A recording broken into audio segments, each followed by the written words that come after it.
먼저 3장 1절로 24절까지는 다윗의 후손들에 대한 기록입니다.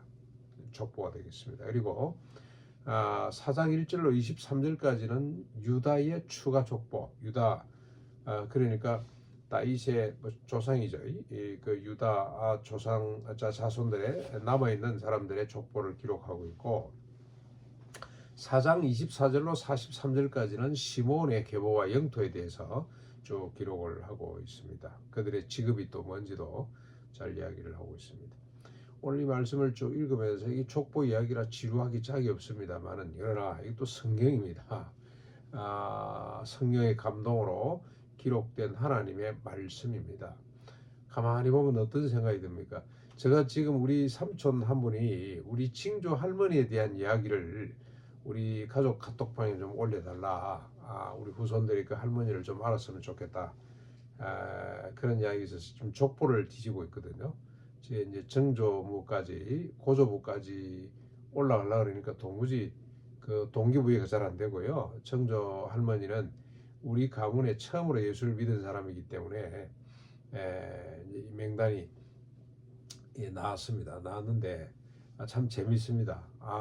우리 정조 할머니의 후손이 이렇고 또 그 후손 가운데 우리 넷째 아들인 막내 아들 중에서는 막내 그 밑에 여동생이 하나 있습니다만 우리 오또봉 할아버지가 또 6 아들 2 딸을 놓고 6 중에서 둘째인 오상호 아버지가 또 3 아들과 3 딸을 두고 그들이 또 이리 쭉쭉 내려가니까 정말 재밌는 기록들을 보게 됩니다.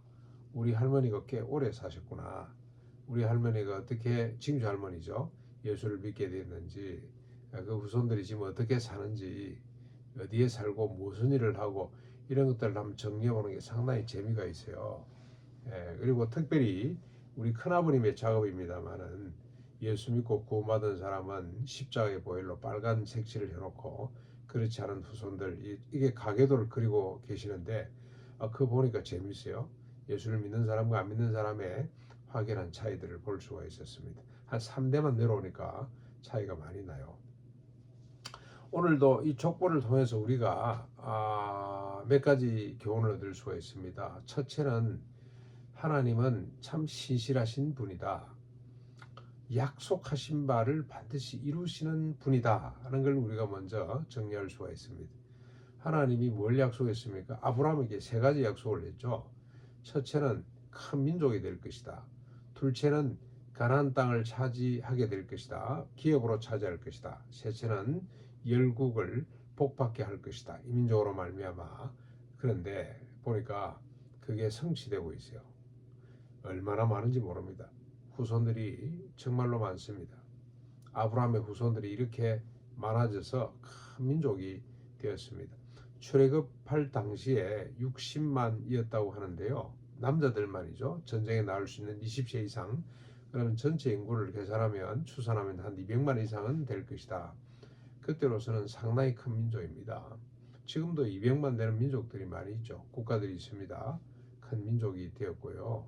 그 다음에 하나님이 약속한 땅을 거의 다 차지하고 있습니다.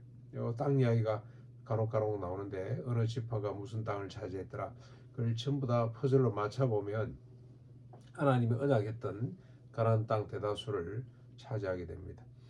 다윗 때 가장 넓은 영토였고 그러다가 또 잊어버렸다가 솔로몬 때 또 이 확장을 했다가 그리고 잊어버렸는데 히스기야 때 다시 땅을 확보하게 되는데 이 땅 이야기를 가만히 보면 재밌는 것이 믿음의 왕들이 있을 때 땅이 넓어진다는 사실, 하나님의 언약의 땅을 그들이 차지한다는 사실을 발견하게 됩니다.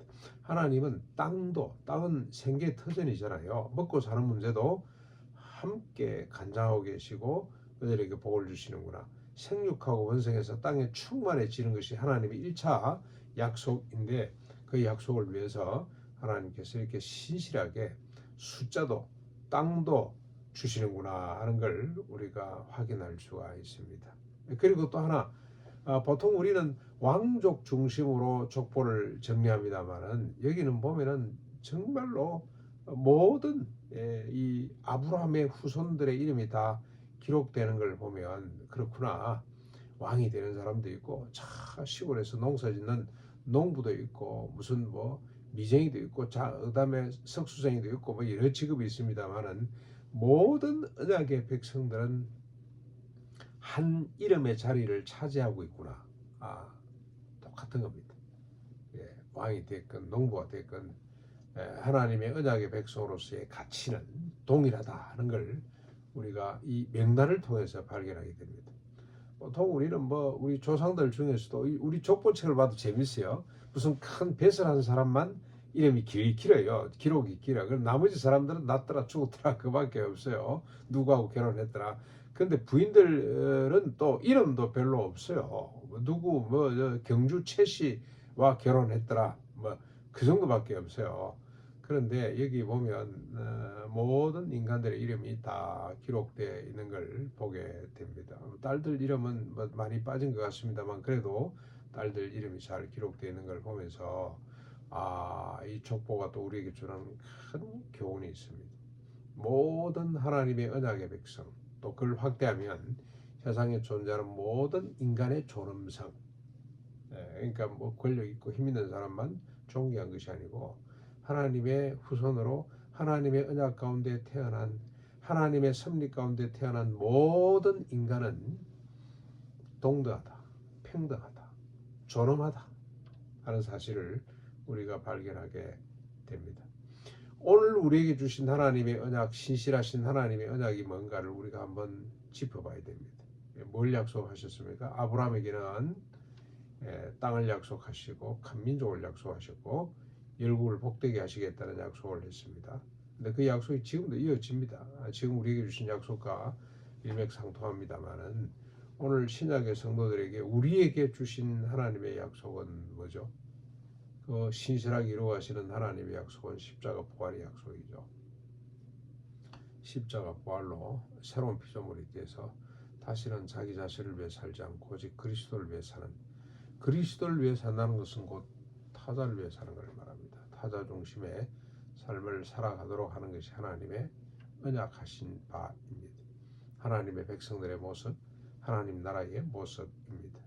그래서 정의가 넘치고 평화가 넘치는 모든 인간이 존엄하고 안전하고 행복하게 살아가도록 하는 것이 하나님의 언약이고 하나님의 소원입니다.